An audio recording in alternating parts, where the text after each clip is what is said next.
রায়গঞ্জ বিধানসভা উপনির্বাচনের দিন ঘোষণার সঙ্গে সঙ্গে প্রার্থী বাছাই নিয়ে জোর তৎপরতা শুরু করে দিয়েছে সমস্ত রাজনৈতিক দল।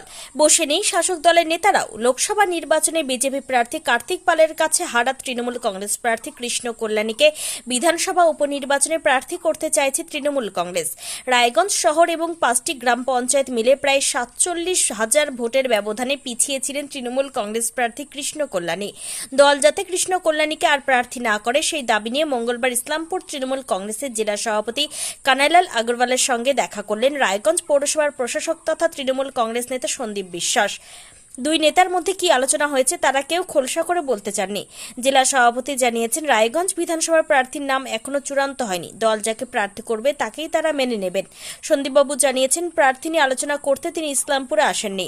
রায়গঞ্জ পৌরসভার কিছু কাজকর্ম নিয়ে জেলা সভাপতির সঙ্গে দেখা করতে এসেছিলেন। লোকসভা নির্বাচনে তৃণমূল কংগ্রেস প্রার্থী কৃষ্ণ কল্যাণী মন্তব্য প্রসঙ্গে কোনো মন্তব্যই করতে চাননি সন্দীপবাবু। বিষয়টা হলো দাদা, সামনেই আবার নির্বাচন আপনাদের রায়গঞ্জে। কানাঘুষো শোনা যাচ্ছে কৃষ্ণ কল্যাণীকেই দল আবার টিকিট দিচ্ছে। যাকে টিকিট দেবে আমরা দলের অনুগত সৈনিক।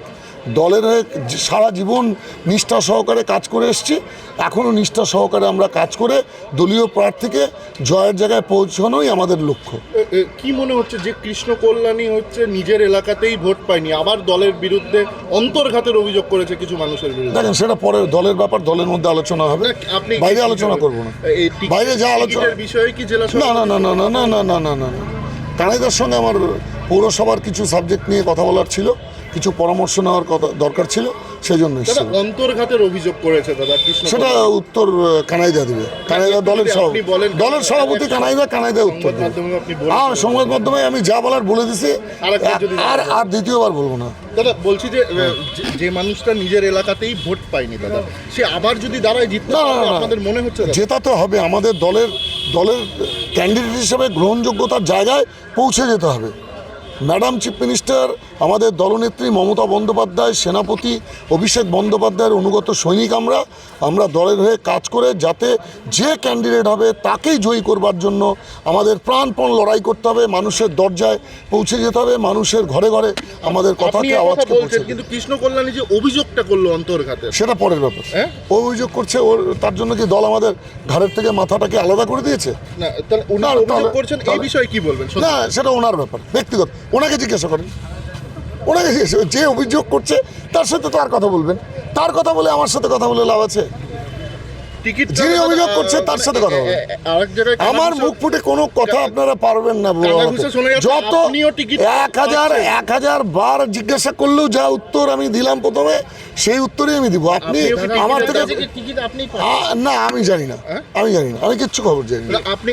আমি কিচ্ছু খবর আমি না না না না না দল যাকে দিবে তার না, আমি দাবিদার কিচ্ছু না। বিভিন্ন মহল থেকে শোনা যাচ্ছে রায়গঞ্জ থেকে নাকি আবার কৃষ্ণ কল্যাণী টিকিট পাচ্ছে। আমার এরকম কিছু জানা নেই, আমি কী বলবো? আপনারা প্রত্যেকে শুনছেন, আপনারাই বলতে পারবেন সোর্সটা। আমার এখন পর্যন্ত আমার কাছে কোনো খবর নেই এরকম। দাদা বলছি যে মানুষটা নিজের এলাকা থেকেই ভোট পায়নি দাদা, তাকে আবার যদি টিকিট দেওয়া হয় তাহলে কিন্তু একটা চাপের মধ্যে থাকবেন আপনারা?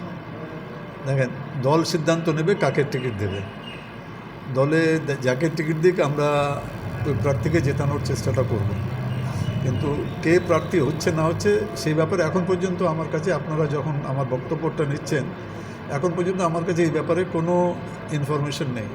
দাদা, কৃষ্ণ কল্যাণী ভোটে হারার পরে দলের বিভিন্ন ব্যক্তির বিরুদ্ধে অন্তর্ঘাতের একটা অভিযোগ করেছিল দলের কাছে, এটাও শোনা যাচ্ছে। দাদা সেক্ষেত্রে কী বলবেন? সেই ব্যাপারে ওই যে অভিযোগ করেছিল সেই বলবে। আমার কাছে তো কোনো অন্তর্ঘাতেরও খবর নেই। দাদা, সন্দীপ বিশ্বাস এসেছিলেন, উনি কি টিকিটের জন্যই কি কথা বলেন? না না, টিকিটের ব্যাপারে কোনো আলোচনা নেই।